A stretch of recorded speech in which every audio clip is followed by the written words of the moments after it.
we're on a beast, so we've had to go back to Alabama.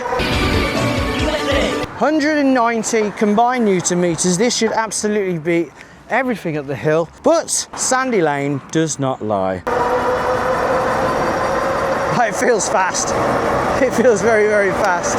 This is the Andsky Apex 50, a 3,000 watt beast, dual motor.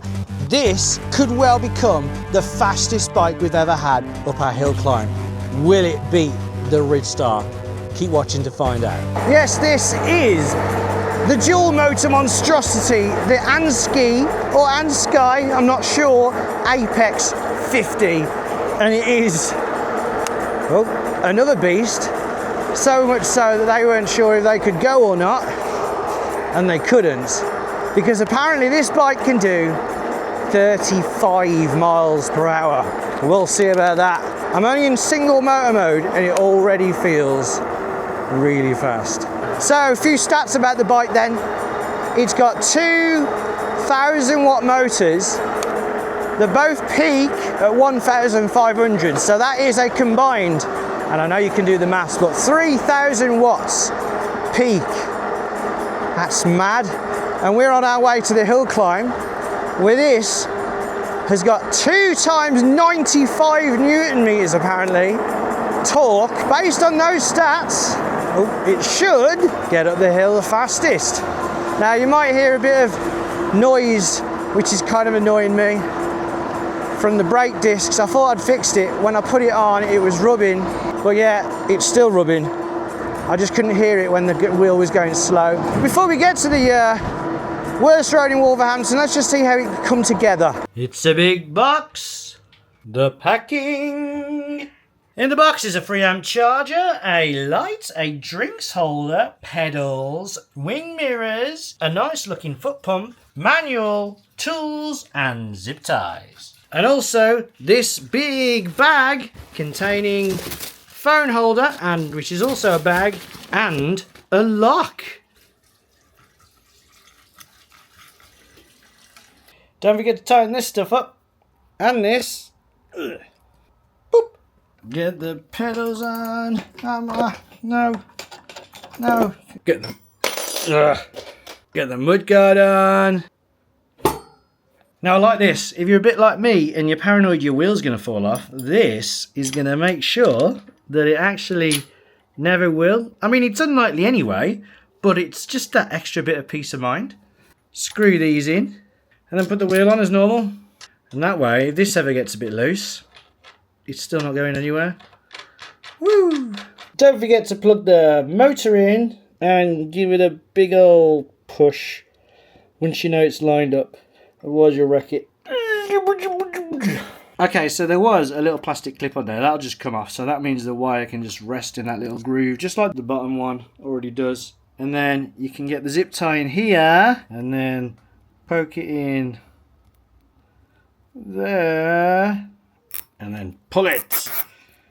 Good old zip ties. I love a zip tie, just like Dexter. Don't forget to get the rack on. Big solid rack. Look at that. Get the front light on. And don't forget to plug it in. The drinks holder on if you like that kind of thing. And the 3-amp charger should charge the 25 amp hour battery in about 8 to 9 hours. It appears the worst road in Wolverhampton is no longer the worst road in Wolverhampton. And it's hastily been patched together. Let's see if all of it has. Let's see what it's like up here. Okay, this is worse. It is dual suspension. We've got big 26-inch, 4-inch wide fat tyres. So very squidgy. Although I've got quite a high PSI going, about 25-ish.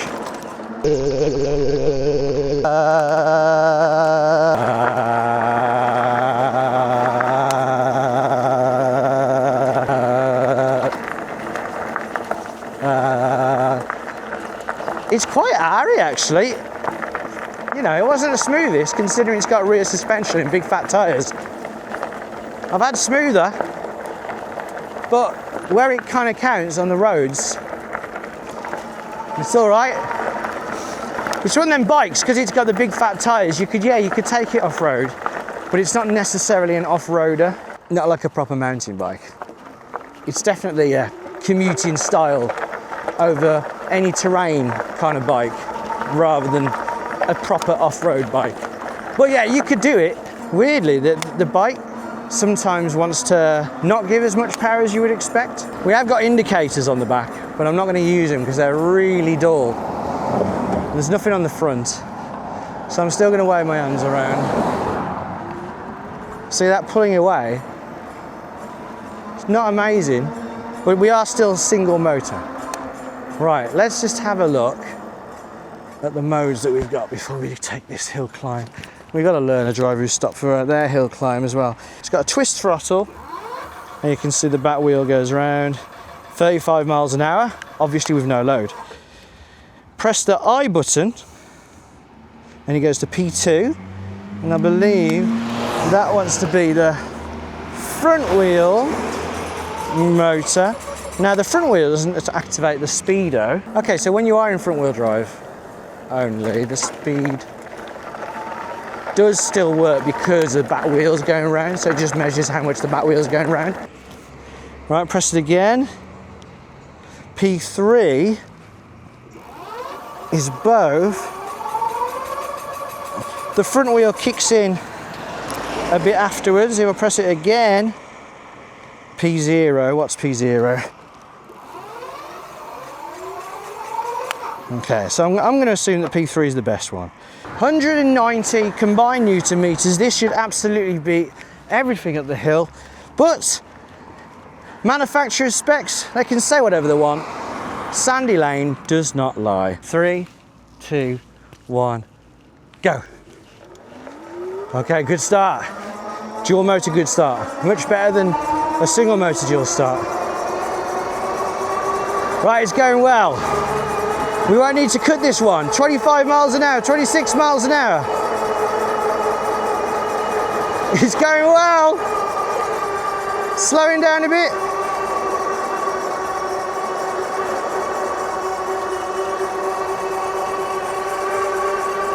Let's duck down a bit. It's got loads of bags and stuff to come with this, but I didn't include them to give it the best chance as possible. And across the line.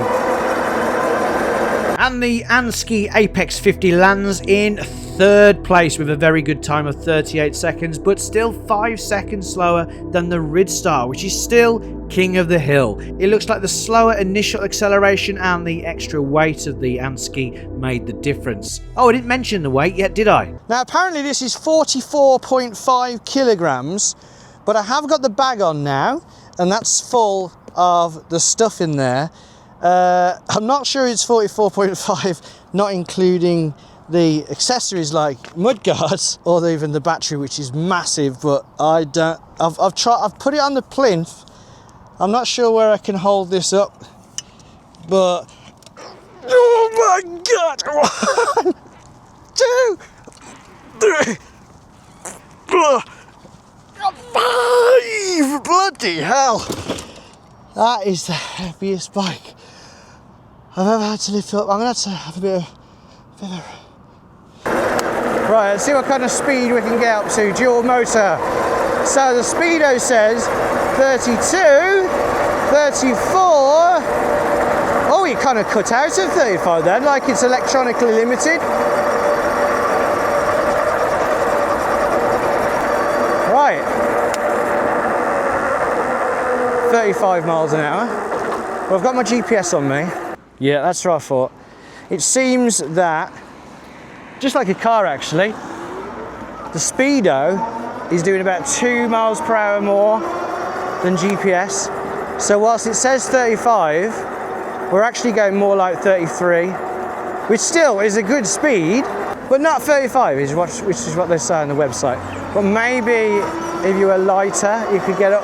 Having said that, you might need to do some adjustments of the wheel size in the settings, because if it wants to cut out at 35, so in dual motor mode it feels amazing. It is very instant. I haven't got a wheel spin yet. Yeah, does it wheel spin? I don't think it wheel spins. No wheel spin. Right, it's got speed, it's got 29-inch tyres. It's trying down to 28. Yeah, it pulls away nice. I hope you're okay, camera. So basically it's classed as a 26-inch wheel-sized e-bike, but when you add the tyres on, it's always about 2 inches more. So a 20-inch bike, usually in the settings you have to have 22 to get an accurate speed, because obviously the tyres increase the diameter, and the larger the diameter means more distance is covered every rotation, and if you're covering more distance it means you're going faster. So let's see what kind of speeds we can get up here. Oh, here we go, let's test that dual suspension. Oi. Let's hope I don't lose my camera though, it's quite an expensive camera, I don't want to lose it.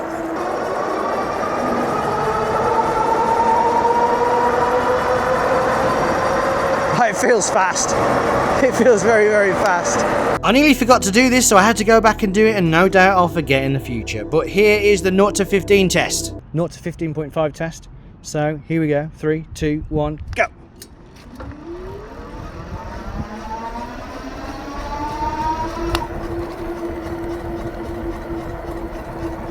So the speed I did say 33 then.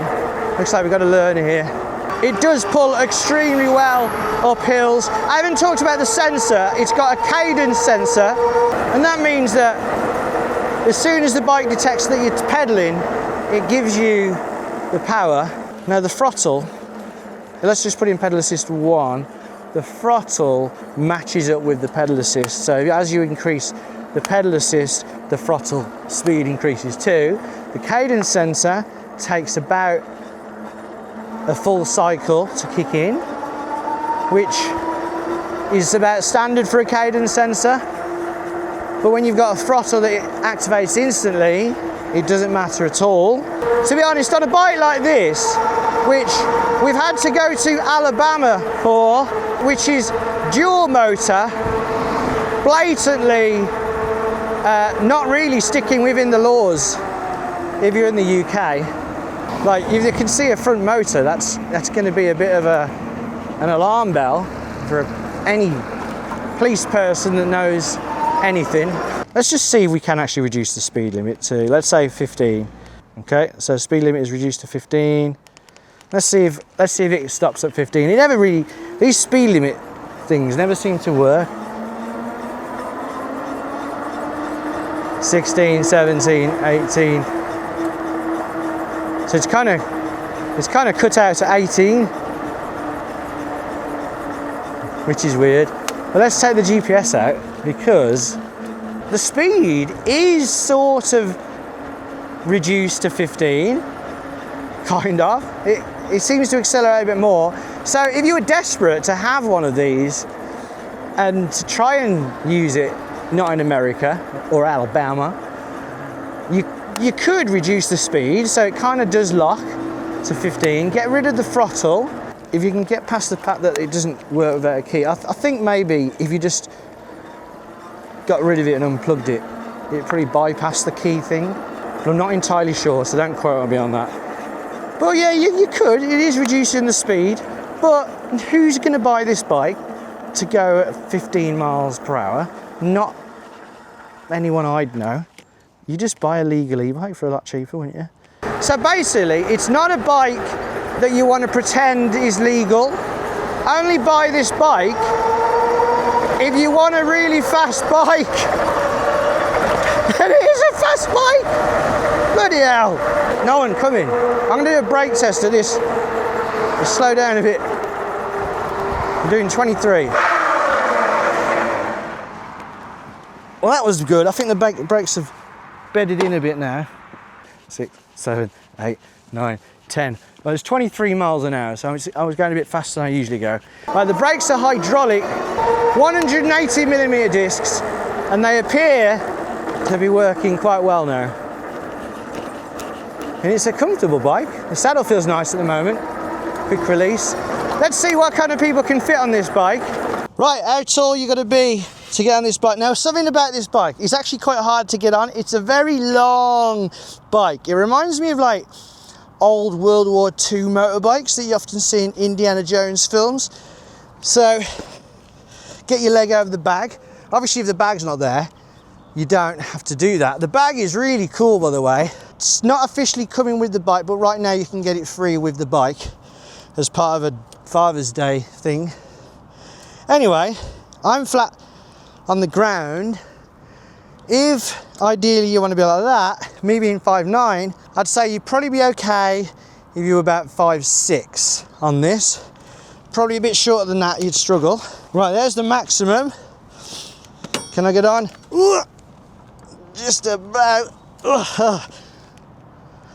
Right, so I couldn't reach the ground at all. So going to a flat foot state, probably about 6'5". I think the reason that front wheel kind of kicks in slower than the back wheel when you're in dual motor mode is because they don't actually want the front to wheel spin. Because although wheel spin is really cool, it does wear the tyre down, and it probably wears the battery down a bit sooner than it would like you to as well. So it makes sense. Now they haven't done what this is the Andsky, and we had a free ski, the free ski dual motor, which I really liked, or free sky as I called it. The front motor took like a long time to kick in. But it does this, it goes slow, and then suddenly it goes fast. And it was like it had turbo lag, whereas this just smoothly kicks in from the start straight away, which makes a lot of sense. And those kind of feeling slow kind of moments when I was in single motor doesn't happen at all on dual motor. Let's try and keep up with this car. Yes, this is gonna get me on TikTok. Oh, we're keeping up with a car. Easy. Let's talk about the battery. I haven't talked about the battery yet. So it's a 25 amp hour, 52 volt battery, which gives a watt hour capacity of 1,300 watt hours, 1.3 kilowatts basically. That's quite a lot for a bike. It's not the biggest, but it is quite a lot for a bike. And that gives an approximate range of, let's see if I can remember it, 96 to 161 kilometers. It's about 60 to 100 miles. Well, we'll see soon if we get that.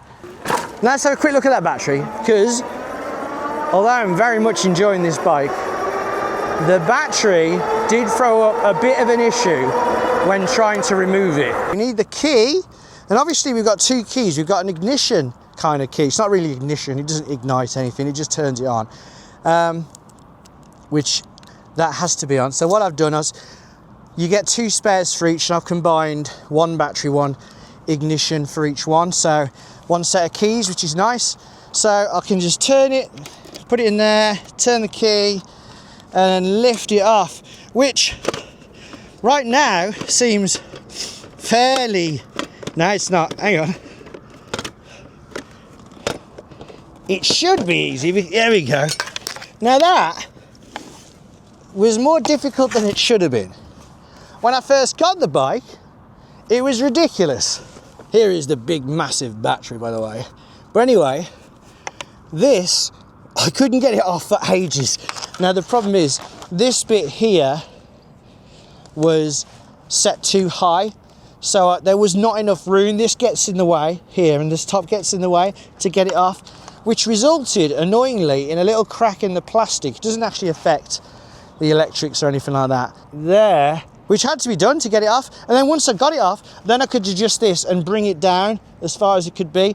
So, Andsky, watch out for that, please. Don't have that set too high, because other people won't be able to get their batteries off. So let's try and get it on. So it should go in, slide in, push down, turn the key, pull it out. Now it's secure. Sorry, this bike's crazy. This bike's crazy. I feel like it could do 35 because it cuts off at 35. Some negatives that don't really bother me, and then there's negatives that do. So, negatives that don't really bother me. 1,500 quid. Oh, it would have been nice if we'd got some better gears. Maybe just Altus or something like that, just a bit better than Tawny. But they don't bother me that much because I'm not really bothered about the gears, but it would have been nice to have better gears. I'm happy with the seat, That's nice and comfy. I'm happy with the mud guards. I'm happy with the nice chunky stand. I'm happy with the hand grips, happy with the, it's cool that it's got ignition. I would have liked, because it's got an ignition and it's a very heavy bike that no one's going to carry away, I would have liked an immobilizer. So when you turn it off, it's immobile, which means you could actually just leave it outside a shop and walk in and no one's going to take it away. And then you can just jump back on and ride off when you're done. The indicators, pretty much pointless. You kind of forget when you leave them on, but also they're so dull at the back. There's no point in using them. And if you start using them and not putting your hands out, drivers might miss and run into the back of you or something. Now, in terms of negatives that kind of annoy me, I could probably still live with, because I do like the bike. The battery being hard to get off, that was annoying. Oh, also the rear suspension was probably a bit harder than I would have liked, and there doesn't appear to be a way to adjust it easily. The front suspension is also not adjustable, but I don't mind so much. And I think that's it really. On the whole, not only was it a mega fun bike, but I was just generally impressed with what you got, and I thought it was a decent price. So 2 thumbs up, Andsky. Oh, it is ridiculously heavy though. So don't think you're going to take this on any sort of public transport. And obviously, if you want to keep it legal, this isn't the bike for you. But if you want a lot of fun, then it is. For what you're getting, nice big front LED light, nice rear light all wired in, brake light, hydraulic brakes, the big discs, the colour screen that you can see in daylight, the bottle holder, big battery, rear rack, 25 kilogram capacity, horn, that's loud, I think that's coming out the light. You're getting some decent kit for 1,500. As you're about to nearly finish, let's check out the real world range. 100 kilograms, pedal assist 5, dual motor, which kills the batteries. Obviously it's not really limited in speed, so it's always trying to push as much as it can. Done a obviously hill climb, few hills, few slopes as well though. And we've just hit 3 bars and I've done 16.2 miles. It's also pulling just as well as it was right at the start, which is great. We don't seem to be getting battery sag. It doesn't seem to be going down to 1 bar or 2 bars under load. It's very steady, which is nice. So there's a good chance you could get, obviously the end of the battery is never as good as the start of the battery, but let's say if it was about 8 miles a bar, that would be 40. I reckon I'd get 35 decent miles with this in dual motor, which means that range that they said, 60 miles to 100 miles, is definitely very doable, because obviously you'd have to have in pedal assist 1, because they're always pedal assist 1, and about 70 kilogram rider, definitely achievable. So pedal assist 1, 100 kilogram rider or heavier rider, I reckon I'd easily get 60 on this, keep the 1 motor. Obviously, if I wanted to go fast, I could still go fast on 1 motor in pedal assist 5. That would massively increase the range too. So it's good that they have included a really big battery to power those big motors. But, Andsky, it'd be nice if I could take it off without breaking it. Nearly swore then. That was the Andsky Apex 50. Very impressive bike for the money that you're paying. It's definitely something I'd recommend, although hopefully you won't have the same problem with the battery. Again, if you're interested, do check out the link in the description. It's an affiliate link.